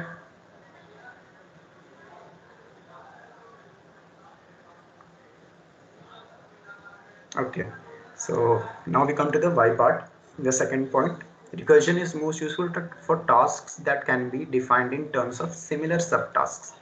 इसका और आपको यूज केस दिखेगा डायनेमिक प्रोग्रामिंग में जाके, अभी हम करेंगे उसको भी. तो रिकर्जन में आपने देखा, जैसे अगर आप सोच पा रहे हो कि इटरेटिव सोल्यूशन को हम कैसे ब्रेक कर सकते हैं, या किसी भी सोल्यूशन को, it is not necessary that we are only doing iterative solution. किसी भी सोल्यूशन को अगर आप सब प्रॉब्लम्स में ब्रेक कर पा रहे हो ना, तो उस केस में आप रिकर्जन आसानी से लगा सकते हैं. ठीक है. तो अब रिकर्जन के कॉन्सेप्ट के बाद आते हैं हम डीपी के कॉन्सेप्ट्स पे. अभी डीपी के बिल्डिंग ब्लॉक्स के बारे में बात करेंगे. And this code fits perfectly for dynamic programming. Those who can't remember the past are condemned to repeat it. That is the mantra of DP. You just do nothing but memorize all the things that you have calculated previously in the past, and that is DP. तो DP की दो properties होती हैं. दो properties किस लिए use होती हैं? प्रॉब्लम्स को आइडेंटिफाई करने में. मतलब हमारे पास एक प्रॉब्लम है, उसमें DP यूज कर सकते हैं या नहीं कर सकते, वो चेक करने के लिए ये दो प्रॉपर्टीज हमें चेक करनी होती है. सबसे पहले होती है हमारी ओवरलैपिंग सब प्रॉब्लम. तो इसको समझाने के लिए बेस्ट इज फिबोनाची सीरीज. तो फिबोनाची सीरीज से हम ओवरलैपिंग सब प्रॉब्लम डीपी की जितनी भी सारी चीज़ें देखेंगे. तो अगर आपको फिबोनाची सीरीज पता हो, तो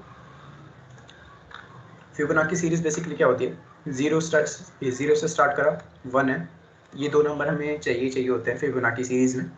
फिर उसके बाद जो नेक्स्ट नंबर्स होता है वो पिछले दो नंबर्स का सम होता है. 0 + 1 1, 1 + 1 2, 1 + 2 3 and so on. So Fibonacci series अगर आपने मैथ्स में करा होगा तो उसका एक एक्सप्रेशन होता है. Here n denotes in this line, n denotes the nth Fibonacci number. हमारा जो nth फिबोनाची नंबर है वो n-1th Fibonacci number, n-1th Fibonacci number and n-2th Fibonacci number के सम के इक्वल होगा. तो ये हमारे पास रिलेशन होती है. तो इस रिलेशन से हम चेक कर सकते हैं कि जो हमारा फिबोनाची का कोड है, अभी हम इटरेटिव सोल्यूशन देख लेते हैं फिबोनाची का सबसे पहले. तो ये इटरेटिव कोड है, इसमें हम इटरेशन का यूज़ कर रहे हैं. सो पहले दो फिबोनाची नंबर हमें चाहिए होते हैं. फिर उसके बाद अगर n = 0 या 1 किसी ने 0th फिबोनाची नंबर या फर्स्ट फिबोनाची नंबर मांगा, 0 इंडेक्स का या फर्स्ट इंडेक्स का, तो हम 0 1 रिटर्न कर देंगे. Otherwise the second index 0 1 2 computer indexing है, 0 1 2 सेकेंड इंडेक्स फिबोनाची नंबर से लेकर किसी भी इंडेक्स फिबोनाची नंबर के लिए हम क्या करेंगे, इटरेट करेंगे. सो इटरेट कैसे करेंगे? This FIB will finally store our result. This is the loop invariant in our condition, in our loop invariant, जैसा मैंने सम के लिए बोला था. So we will take Fibonacci. We know that the next Fibonacci, the ith Fibonacci will be equal to n-1 and n-2. अभी हम ये use कर रहे हैं क्योंकि इसको हम अपडेट भी करेंगे इसी के अंदर. तो हमने मान लो 2 और 3 पे थे, तो FIB जो है हमने 5 कैलकुलेट कर ली. 5 कैलकुलेट कर ली तो उसके बाद हम नेक्स्ट पे मूव ऑन करेंगे. नेक्स्ट पे मूव ऑन करने के लिए हम n-1 और n-2 को अपडेट कर देंगे 5 और 3 से. That is what we are doing in line 20 and 21. फिर उसके बाद हम सिंपली जो लूप इनवेरिएंट था जिसमें हमने आंसर फाइनल चाहिए था, तो वो हमने रिटर्न कर दिया फिबोनाची नंबर. तो इसको थोड़ा रन कर लेते हैं यहाँ पर. I will just do cout and Fibonacci iterative. Let's just get 29 index. Index is 29 means 30th Fibonacci number. Okay. that is 514229. Okay, so this was the iterative solution. But iterative solution Fibonacci में काफ़ी ज़्यादा महंगा पड़ जाएगा, क्योंकि हर एक query के लिए आप बार बार फिबोनाची सीरीज फाइंड कर रहे हैं. So that is the overlapping सब प्रॉब्लम. क्योंकि अगर मैं फिबोनाची 5 निकालना चाहूँ तो मुझे 4 का फिबोनाची, 3 का फिबोनाची. रिकर्सिव सॉल्यूशन देखते हैं, फिर उसके बाद और डिस्कस करते हैं. Okay, I haven't done recursive. अच्छा, ओके, रिकर्शन तो कर लिया ना हमने. अगर हम रिलेशन से ही चेक करें तो फिबोनाची ऑफ 5 के लिए हमें फिबोनाची ऑफ 4 और फिबोनाची ऑफ 3 कैलकुलेट करने होंगे. और फिबोनाची ऑफ 4 कैलकुलेट करने के लिए फिबोनाची ऑफ 3, फिबोनाची ऑफ 2 फिर से कैलकुलेट करेंगे. सो आप देख सकते हो ओवरलैप कहाँ पे हो रहा है. यहाँ पे फिबोनाची ऑफ 3 2 बार हमने कैलकुलेट करा, फिबोनाची ऑफ 2 3 बार कैलकुलेट करा, फिबोनाची ऑफ 1 तो बहुत बार कैलकुलेट करा. और सिमिलरली सब्सिक्वेंट क्वेरीज के लिए हम कैलकुलेट करते रहेंगे. दूसरी प्रॉपर्टी जो है वो होती है ऑप्टिमल सबस्ट्रक्चर.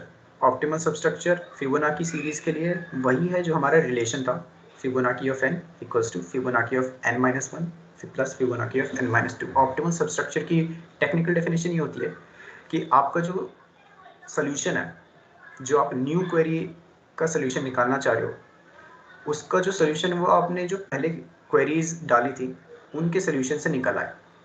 ठीक है, तो जैसे मुझे फिबोनाची ऑफ 10 कैलकुलेट करना है, तो अगर मैंने पहले से ही फिबोनाची ऑफ 8 और फिबोनाची ऑफ 9 कैलकुलेट कर रखा है तो फिर मैं फिबोनाची ऑफ 10 निकाल सकता हूँ. ठीक है, so this is the optimal substructure part of property of the dynamic programming. तो थोड़ा सा स्टेप बाय स्टेप देख लेते हैं कि एक डायनेमिक प्रॉब्लम को सॉल्व कैसे करें. तो सबसे पहले ऑब्वियसली डायनेमिक अप्रोच से प्रॉब्लम सॉल्व करने के लिए आपको प्रॉपर्टीज़ कंफर्म करनी है कि ये दो प्रॉपर्टीज़ हैं उस प्रॉब्लम के सोल्यूशन में. मतलब आप लगा सकते हैं उस प्रॉपर्टीज़ को. फिर उसके बाद form relationship among the states. Obviously कि जब तक आपके पास रिलेशनशिप नहीं होगा तब तक we need to find some relationship among the previous sub problems and the new problem. ठीक है, और फिर उसके बाद आते हैं बॉटम अप और टॉप डाउन. ये दो अप्रोचेस जो होती हैं वो डायनेमिक प्रोग्रामिंग में प्रॉब्लम सॉल्व करने के लिए यूज़ होते हैं. तो बॉटम अप और टॉप डाउन को हम थोड़ा और एक्सप्लोर करेंगे, क्योंकि रिलेशनशिप्स तो आपको सोचनी पड़ती हैं. कंफर्म प्रॉपर्टीज़ तो आपको देखकर पता चल जाएंगी जब आप सेकेंड स्टेप कर रहे होंगे. बॉटम अप और top down. I am not going to show you any slides. We are just going to look into the code to see what is bottom up and top down. मैं आपको बता देता हूँ bottom up होता क्या है. Bottom up का मतलब होता है कि हम पहली नीचे से लेकर ऊपर तक जा रहे हैं. इसका मतलब क्या होता है, हमें अगर 20th क्वेरी का सोल्यूशन चाहिए तो हम first query, second query, third query, fourth query, fifth query से लेकर 20th क्वेरी तक जाएंगे, उसका सोल्यूशन फिर दे देंगे. तो बॉटम अप का फ़ायदा क्या होता है? बॉटम अप का फ़ायदा ये है कि मान लो मेरे पास बहुत सारे लोग हैं, बहुत सारे प्रॉब्लम्स लेके आ रहे हैं और सबकी क्वेरी अलग अलग है, लेकिन जो प्रॉब्लम है वो सेम है. मान लो फिबोनाची प्रॉब्लम है, किसी को 20th फिबोनाची नंबर चाहिए, किसी को 30th चाहिए, किसी को 100th चाहिए. तो अगर मैंने 1000 फिबोनाची नंबर्स पहले से निकाल के रख लिए तो उसके बाद जो सब्सिक्वेंट कितनी भी क्वेरीज आए मैं उनको तुरंत आंसर कर दूंगा. That is the bottom up manner of using TP. Top down में क्या होता है? Top down basically means on demand. तो जैसे आपको 20th फिबोनाची नंबर चाहिए था तो आप 19th फिबोनाची नंबर फाइंड करेंगे, 18th फिबोनाची नंबर फाइंड करेंगे, फिर सब्सिक्वेंटली ऐसे फाइंड करते जाएंगे. और जैसे जैसे आप फाइंड करेंगे ना 18th और 19th फिबोनाची नंबर, वैसे वैसे आप उसको मेमोरी में स्टोर कर लेंगे. तो ऐसा तो फिबोनाची में तो when you do bottom up or top down for any query, you find all the Fibonacci numbers up to that query. But कुछ सॉल्यूशंस में ऐसा नहीं होता. कुछ सॉल्यूशंस में आपको फिर से कैलकुलेट करना पड़े, बट कुछ जो सब क्वेरीज होती है वो पहले से कैलकुलेटेड है. That is the top down approach, on demand approach. Okay, So we did the iterative solution and now we will see the bottom up and top down approach for Fibonacci. सबसे पहले हम bottom up करते हैं Fibonacci में, सबसे आसान है bottom up करना। सो बॉटम अप के लिए कुछ नहीं करना, हमने एक टेबल बनाई, 30 फिबोनाची नंबर स्टोर करेंगे हम, पहले से कैलकुलेट करके रखेंगे, 30 फिबोनाची नंबर तक कोई भी पूछ ले तुरंत जवाब दे देंगे। सो टेबल 1 इक्वल्स टू 1, हमने टेबल 0 इसलिए नहीं करा क्योंकि हमने पहले से इनिशियलाइज कर दिया है 0, ठीक है, तो सारे नंबर 0 ही हैं। सो 0 and 1 are at 0 index and 1 index. Okay, so for int I equals to 2 to I less than 30, what we do is table I equals to table I minus 1 plus table I minus 2, ठीक है। तो जैसा अब देख सकते हैं, मतलब इसमें भी लूप यूज़ करा है हमने, लेकिन हर एक क्वेरी के लिए नहीं कर रहे, हम टेबल को फिलअप कर रहे हैं और टेबल जो है उसको कैलकुलेट नहीं करना पड़ रहा दोबारा, क्योंकि वो सिर्फ रैंडमली एक्सेस, पीछे वाले जो पहले से कैलकुलेट हो चुके थे उनको रैंडमली एक्सेस करके, this is for a constant time operation, ठीक है। सो बॉटम अप से हमने फिल कर लिया, फिर उसके बाद ये बॉटम अप गेट एक यूटिलिटी फंक्शन है, बस इसको आप कितनी भी बार कॉल करो n30 तक के लिए आपको आंसर मिल जाएगा, ठीक है। टॉप डाउन अप्रोच देखते हैं। Top down approach of Fibonacci, basically top down में जो है वो हमें मेमोरी चाहिए होती है पहले, मेमोरी टेबल आप टीपी कोई भी नाम दे दो, it's all the same, but हम 30 फिबोनाची नंबर्स के लिए कर रहे हैं तो उसकी भी साइज़ 30 होगी। बस इसमें ये है कि पहली ही लाइन में, पहली ही लूप में हमारे पास सब कुछ फिल नहीं होगा, एक एक करके फिल होता है टॉप डाउन में, ठीक है, कुछ पार्ट्स फिल होंगे टेबल के। अभी हम और थोड़ी अप्रोच देखेंगे टॉप डाउन और बॉटम अप की। सो मेमोरी ऑफ 1, फिर उसके बाद बेस कंडीशन क्या होगी। अब जो टॉप डाउन अप्रोच है ना, वो इसलिए थोड़ी सी फेमस है क्योंकि उसको आप रिकर्सिव सॉल्यूशन से टॉप डाउन अप्रोच में कन्वर्ट करना बहुत ईजी होता है। ईजी क्यों होता है, जैसे ये एक रिकर्सिव सॉल्यूशन है हमारा फिबोनाची का, उसमें बेस कंडीशन है n इक्वल्स टू 0 और 1। अगर ये रिकर्सिव सॉल्यूशन होता तो यहाँ पर मेरे पास होता है रिटर्न 0 और रिटर्न 1, अगर ये रिकर्सिव सॉल्यूशन होता तो, लेकिन ये रिकर्सिव नहीं है। इसमें हम क्या कर रहे हैं, बस उस रिकर्जन स्टेप पे जो चीज़ भी हम कैलकुलेट कर रहे हैं ना, वो हम मेमोरी में स्टोर कर रहे हैं। अब इसको हम और डिटेल में कर लेंगे अगर time allows it. 6:11 it's already okay, let's go a little bit faster, I don't want to go that fast. Okay, so memory में हमने स्टोर कर लिया 0th इंडेक्स का, मेमोरी में हमने फर्स्ट इंडेक्स का भी स्टोर कर लिया, वो तो पहले से था, हमने स्टोर कर रखा था, इस केस में था। अब रिकर्सिव में जैसा मैंने बोला था कि हर एक स्टेप पे हम मेमोरी में स्टोर करते जाएंगे, तो memory of n equals to जो भी रिकर्सिव कॉल थी हमारी, रिकर्सिव कॉल का जो भी सोल्यूशन होगा वो हम स्टोर कर लेंगे और फिर रिटर्न कर देंगे। So you can see we store on demand, this is still a recursive code but we store everything so that we do not repeat any calculation, ठीक है। तो इसको रन करते हैं। 30th Fibonacci using bottom up and top down, या 51429, and best है bottom up और top down को समझने के लिए डीबी का एक बहुत ही फेमस क्वेश्चन करते हैं 6:11। अच्छा, किसी को डाउट है तो अभी पूछ लो, थोड़ा सा उसको करने में टाइम लगेगा। So anyone, what is the use of recursion and what is the meaning of calling function directly और इनडायरेक्टली। तो रिकर्जन का यूज़ यही है कि हम रिकर्जन यूज़ करते हैं सॉल्यूशंस को इजी करने के लिए। मैथमेटिक्स में आपको पता होगा कि बहुत ही प्रॉब्लम्स जो होती हैं, basically algorithms are based on mathematics, so बहुत सी प्रॉब्लम्स को आप ब्रेक डाउन कर सकते हो, इक्वेशंस में कन्वर्ट कर सकते हो और सब प्रॉब्लम्स बन जाती हैं। तो सब प्रॉब्लम्स जब बन रही है ना, तो उसको आप उसमें रिकर्जन लगा सकते हो, और रिकर्जन लग रही है तो रिकर्जन में आप मेमोराइजेशन भी कर सकते हो बहुत आराम से, ठीक है, वो अभी हम देखते हैं। और फंक्शन डायरेक्टली और इनडायरेक्टली कॉल करने का मतलब यही है, जैसे मैंने एक फंक्शन है, नीचे कर देता हूँ, एफ फंक्शन है, उसके अंदर ही एफ को कॉल कर लिया, that is the direct calling, ठीक है। अभी F1 फंक्शन, ठीक है, और F2 फंक्शन, F1 फंक्शन जो है वो F2 को कॉल कर रहा है और F2 जो है वो F1 को कॉल कर रहा है। This is direct, this is indirect, ठीक है। इवेंचुअली F1 को ही कॉल कर रहा है। F2 अगर इसको मैं ब्रेक डाउन कर दूं ना तो F2 की जो बॉडी है वो क्या है, F2 की बॉडी है F1 को कॉल कर रहा है वो, ठीक है। बट दिस इज इनडायरेक्ट क्योंकि F2 F1 को कॉल कर रहा है, that is direct and indirect calling. Okay, I hope that was clear. Yes, Any sir. more doubt? No, sir. Okay, so let us do one problem, that is the 01 knapsack. Okay, so 01 knapsack को मैं थोड़ा introduce कर देता हूँ। तो 01 knapsack ऐसा मान लो आप एक चोर हो, ठीक है। आप एक घर में घुसे, वहाँ पे काफ़ी वैल्यूएबल आइटम्स पड़े हैं और आपके पास एक थैला है चोरी वाला, चोरी का सामान ले जाने के लिए, और उस थैले की लेकिन कैपेसिटी है 50 किलो है मान लो। 50 किलो से ज़्यादा भरा तो थैला फट जाएगा, भाग नहीं पाओगे, मतलब 50 किलो से ज़्यादा लेके कैसे ही भाग सकते हो।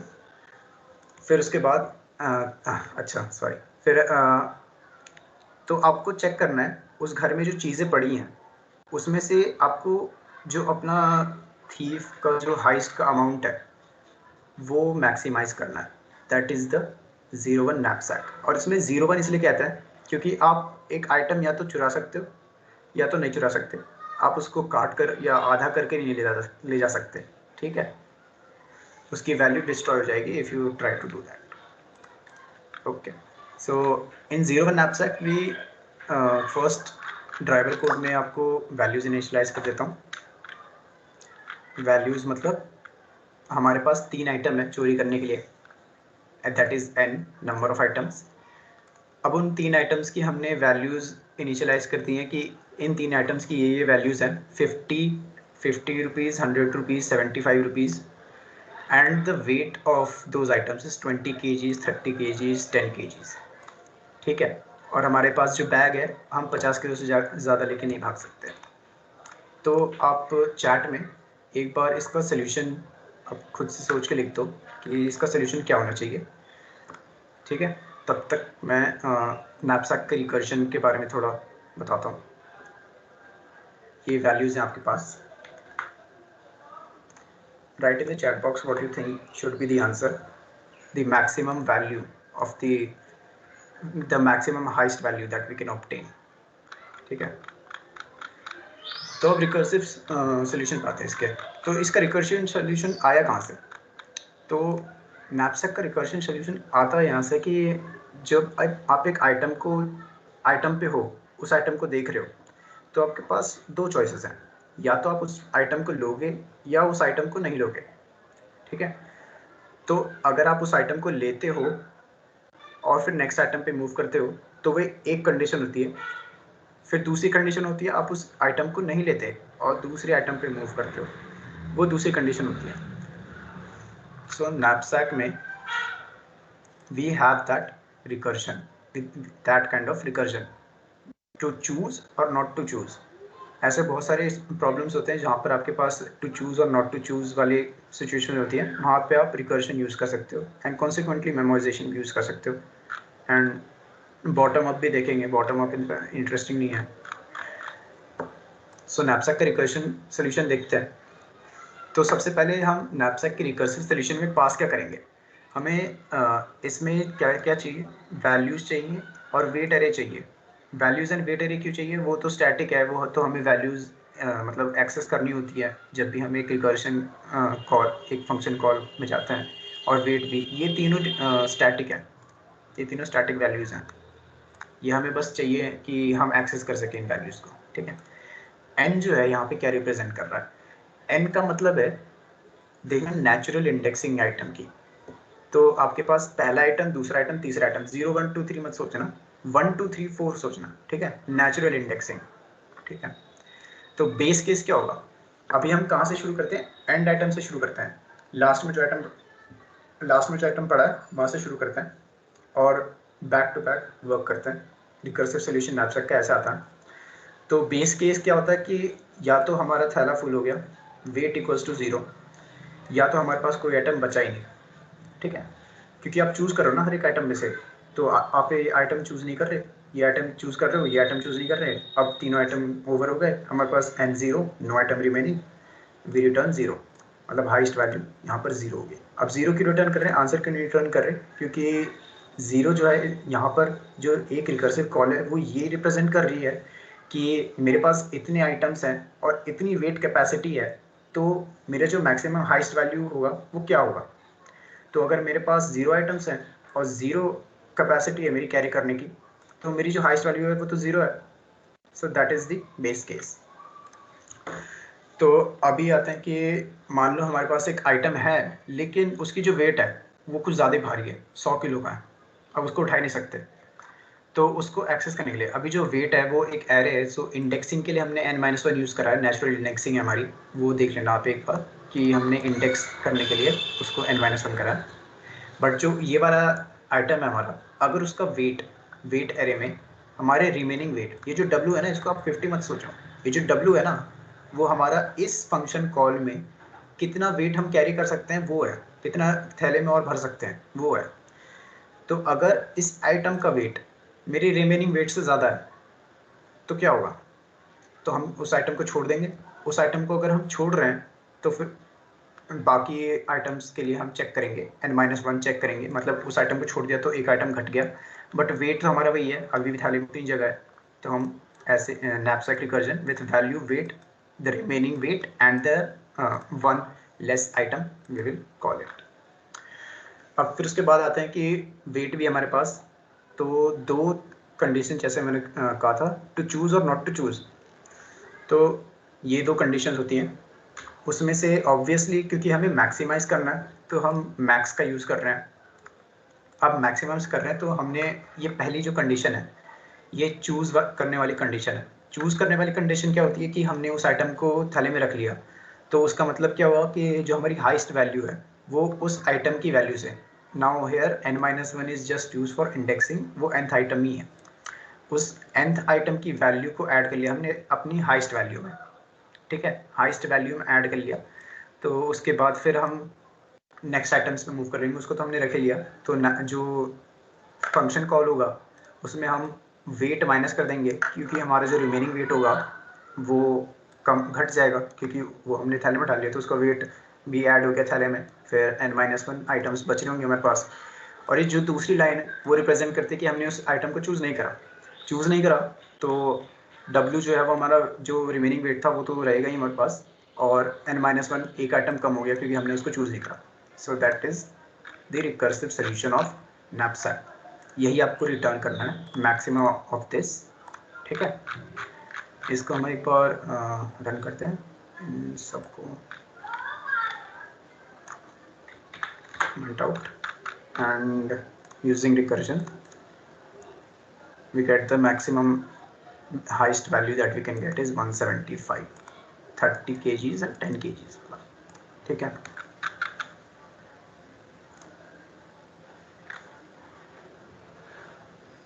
Okay Yashraj, let me just repeat the question. So question क्या होता है कि जैसा मैंने बताया कि चोरी करने गए हो आप घर में, तो आपके पास एक 50 किलो वाला थैला है,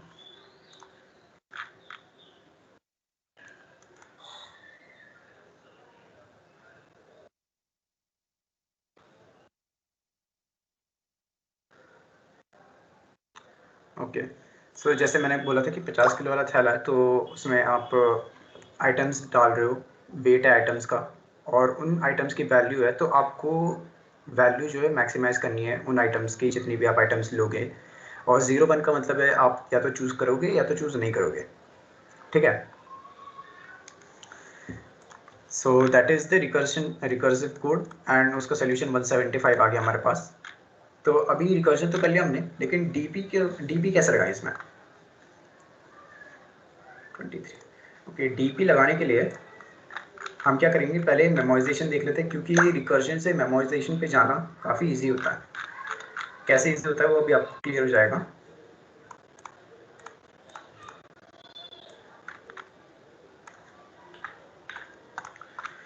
तो मेमोराइजेशन के लिए ऑब्वियसली मेरे को पहले एक मेमोरी एरे बनानी पड़ेगी. This is just an initialization of the memory array, don't worry about it. Okay, so यहाँ पे मैंने मेमोरी एरे जो है वो फिर से यही रिप्रेजेंट करेगी. सो यहाँ पे मैं बता देता हूँ, मेमोरी आई जे. आई जो है यहाँ पर वो इंडेक्स वाला आइटम है और जे जो है वो हमारी रिमेनिंग कैपेसिटी है. ठीक है, so that is what memory I J will represent. और ये हमने एन और डब्ल्यू ही यूज़ करा.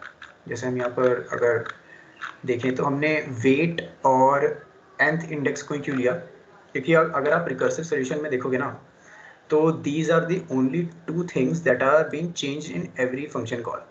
तो आप यहाँ से कौन से वेरिएबल्स को आपको मेमोराइज करना है, कौन से वेरिएबल्स को आपको यूज़ करके मेमोराइज करना है, वो आप पता कर सकते हो कि एक रिकर्जन कॉल में मेरी क्या क्या चीज़ें हैं जो चेंज हो रही है पैरामीटर्स में. ईजी शॉर्ट वे है मेमोराइजेशन करने का.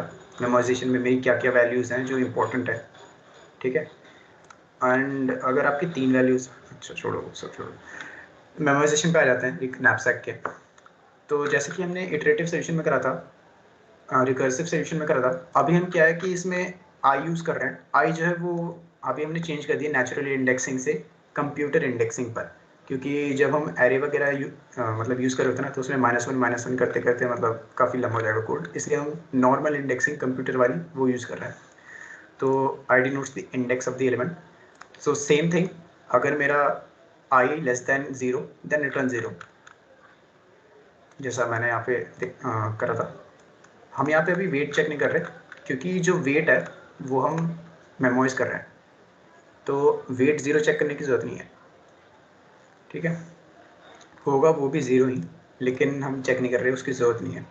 सो सबसे पहले मेमोराइजेशन में क्या करते हैं हम, कि अगर हमारी मेमोरी में प्रेजेंट है तो उस कॉल में हम मेमोरी में अगर प्रेजेंट है वो वैल्यू, तो हम वो रिटर्न कर देंगे. और प्रेजेंट कैसे है वो हम चेक करेंगे कि -1 है, -1 है नहीं, क्योंकि हमने इनिशियलाइज यहाँ पे सब कुछ मेमोरी में -1 से करा था. ठीक है, -1 का मतलब है कि हमने अभी तक वहाँ की वैल्यू कैलकुलेट करी नहीं है. तो अगर हमारे पास मेमोरी में है, मतलब हमने प्रीवियसली उस चीज़ को कैलकुलेट कर रखी है, तो उसको हम रिटर्न कर देंगे. फिर compute and store in memory. Now this step is next steps जो आप लोगे वो रिकर्जन के बिल्कुल सिमिलर होगा, कि मैंने वेट आई, अगेन यहाँ पर कंप्यूटर इंडेक्सिंग नेचुरल इंडेक्सिंग नहीं है, इसलिए रिकर्सिव फंक्शन से थोड़ा सा लगे, but this is the same thing कि मेरे ith इंडेक्स पे जो वेट एलिमेंट है उसका वेट अगर रिमेनिंग वेट से ज़्यादा है, तो जैसा कि मैंने बोला था कि आप मेमोराइजेशन को मतलब बहुत ही आसानी से इम्प्लीमेंट कर सकते हो अगर आपको रिकर्जन उसका सोल्यूशन पता चल गया, तो रिकर्सिव सोल्यूशन पता चल गया, तो क्योंकि यहाँ पे हमने डायरेक्ट रिटर्न करा था नैपसैक वैल, ये चीज़ रिटर्न कर दी थी. अगर मैं यहीं पे इसको डायरेक्ट रिटर्न करने के बजाय किसी मेमोरी में स्टोर कर दूँ ना, मेमोरी में स्टोर कर दिया मैंने, कैसी मेमोरी, इस वाली इंडेक्स आइटम के लिए और रिमेनिंग वेट के लिए ये वाली मेमोरी, क्योंकि इस वाले कॉल के लिए हम रिटर्न कर रहे हैं ना, इस वाले कॉल के लिए W और I वाले के लिए स्टोर कर लेंगे हम. स्टोर करने के बाद हम रिटर्न कर देंगे जैसे हम नॉर्मली कर रहे थे रिकर्सिव कॉल में. ठीक है, तो that is what we are doing, we are just storing and then returning, nothing new here. Similarly हमने यहाँ पर पहले डायरेक्ट रिटर्न करा था मैथ्स, हम अभी बस मेमोरी में स्टोर कर रहे हैं, nothing new. Memory IW represents that for this particular IW call we are storing it in the memory. यहाँ पर देखना, we are not using any indexing from inside the function, we are using the indexing that is the function parameter, कि इसके लिए, इस function call के लिए हमें, इस क्वेरी के लिए हमें मेमोराइज करना है, हमें मेमोराइज करना है. ठीक है, so that is memory IW, और हमने स्टोर कर लिया, जो भी इसका आंसर आएगा वो हमने स्टोर कर लिया और वही रिटर्न कर दिया. तो उसके बाद हम देख लेते हैं उसका आंसर क्या था, सेम आना चाहिए hopefully. Okay, this is the memory.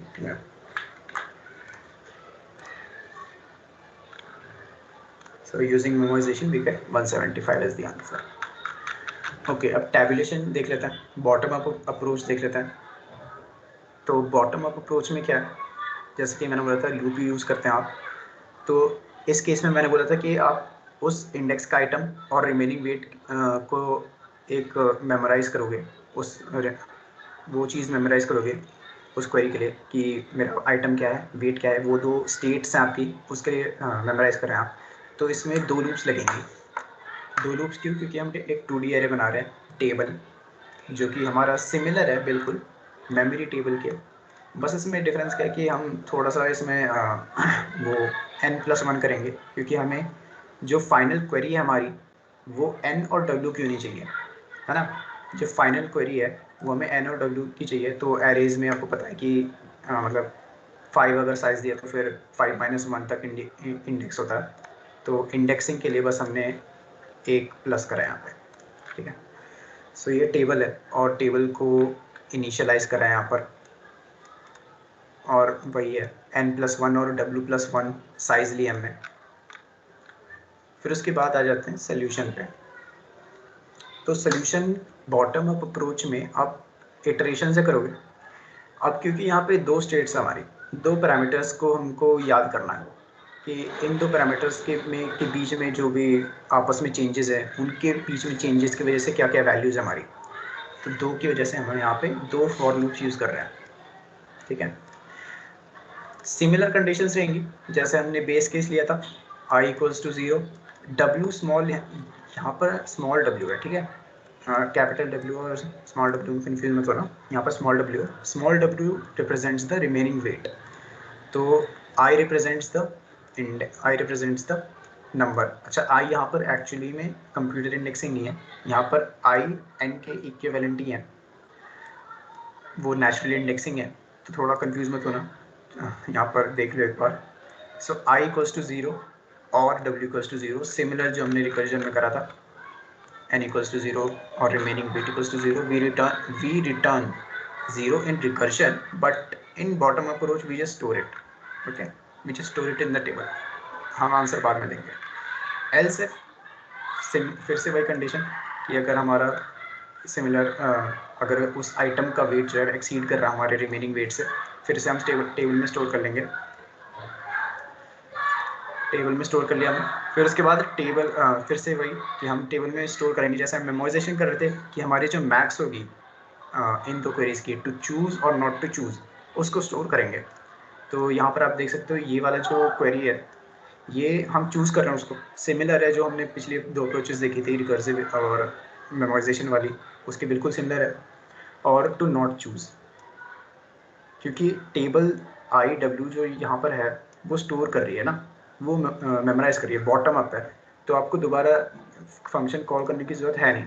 That is the beauty of bottom up. आपको दोबारा फंक्शन कॉल नहीं करना, बस टेबल से लुकअप कर लो कि हमने ये सॉल्व कर लिया है, तो फिर इसी को लेकर हम आगे सॉल्व कर लेंगे, ठीक है। इसलिए आप कर भी यहाँ पे i++ और w++ रहे हो।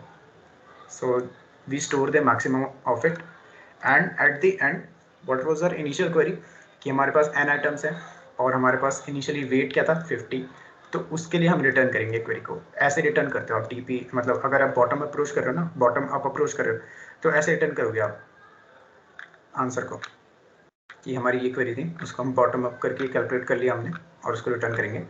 So we just run this code and hopefully it should give us 175 again. That is the answer.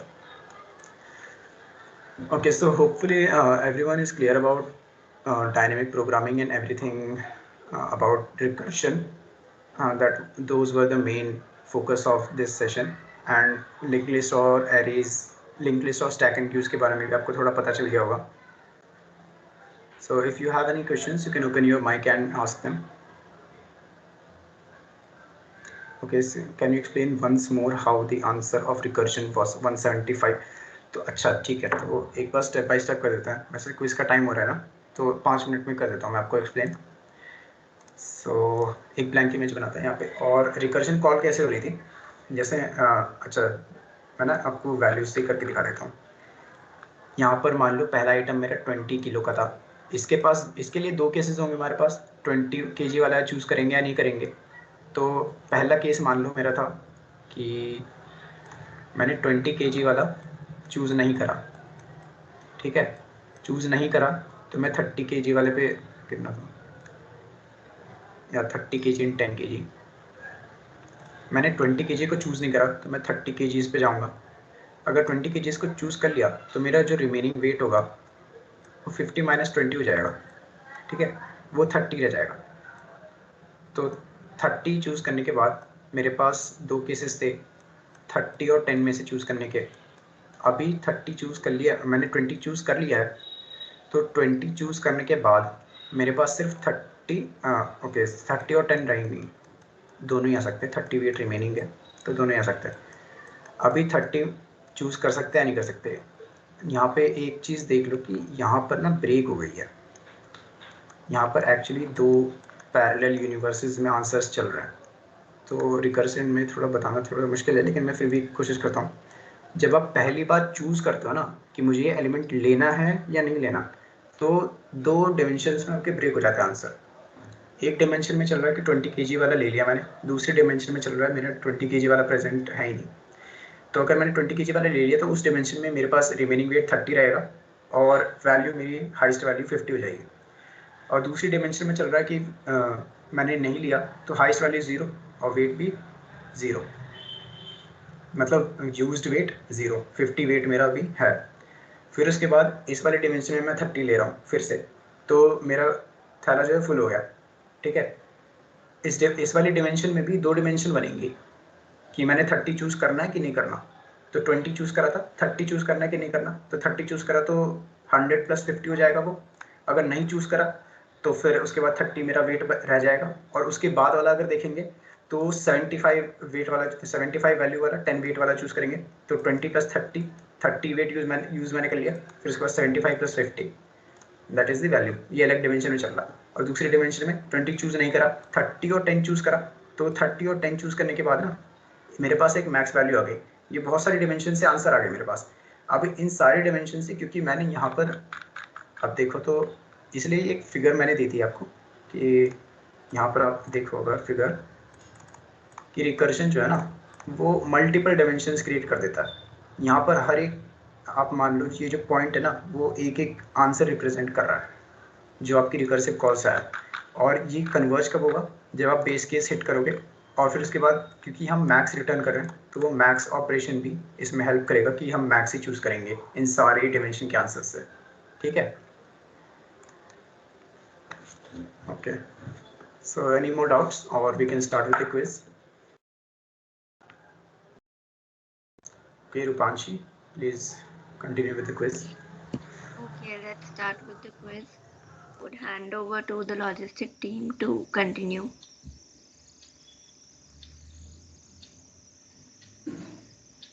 Yeah, just give us 5 minutes. We'll be sending the quiz link. Till that time, you guys can also take a break. This is to all the participants. Just give us 5 minutes. Thank you.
All right, guys. So we will be soon sharing the quiz link with all of you in the chat section.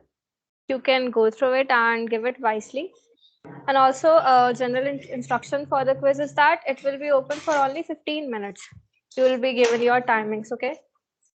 So give it wisely.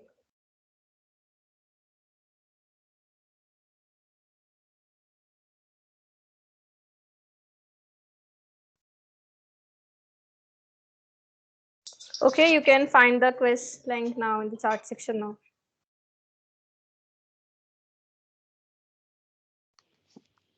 Just one small update, guys. Please join the quiz link as soon as possible. We'll be starting with the quiz in the next 2-3 minutes. Thank you.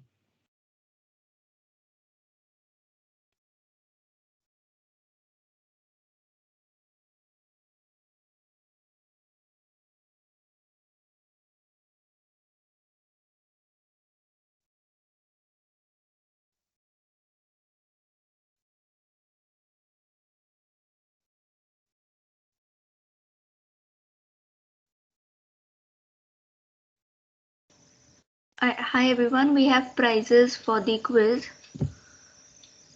so please join.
Just a small update, guys. We have 37 participants as of now out of the 42 attendees. So those who haven't joined the quiz till now, please do join in. We'll be starting in the next minute.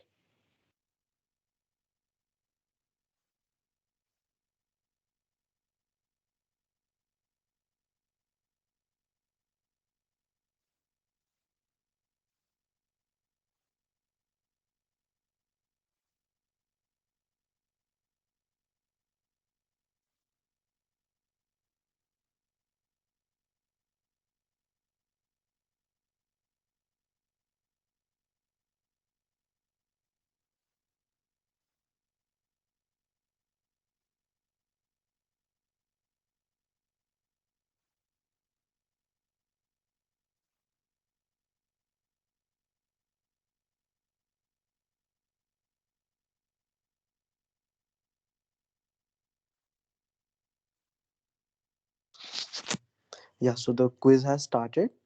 You guys can attempt the questions now. I hope there is no issue regarding the quiz. If there is, do let us know in the chat or you can unmute yourself. Right in front of you can see the live scoreboard that we are tracking, so that everything is crystal clear. And yeah, good luck.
We can see that Kunal is already on the first position, and yes, Varun got the first position. Nicely done, Varun. You got a streak of 10. Great. I would love to see Varun. Varun, would you please open up your camera or like tell us how was the quiz?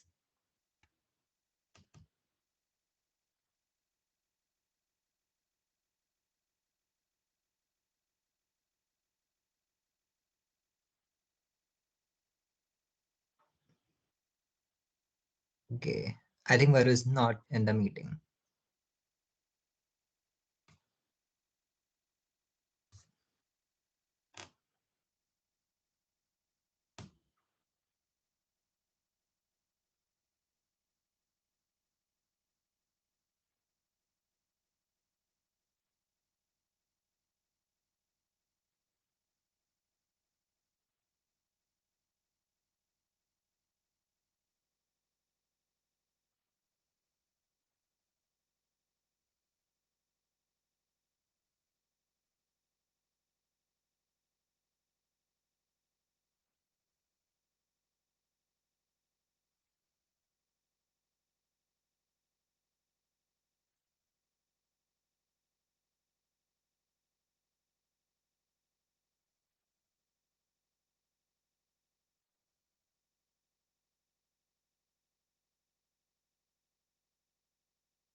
That's fine, Varun. No issues. I would request all of you to like stay till the end because we'll be rolling out an attendance sheet soon once everyone is done with the quiz. I guess everyone is done. Rupanshi and Prachi, you may continue.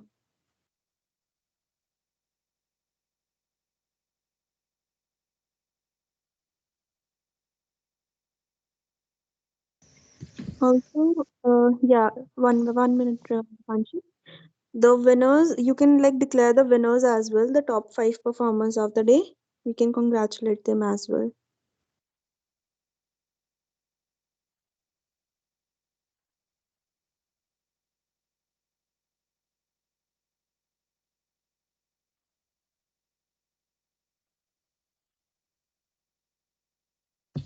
Okay, I'll announce the name of the winners after we thank all the teachers.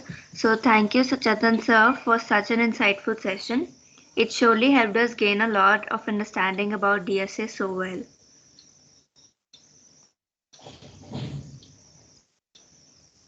And guys, we also appreciate you for joining in today and being such a great and patient audience. Thanks a ton. And of course, before leaving, as you have been informed that we have the attendance form and the feedback form for you guys. So be here till the last.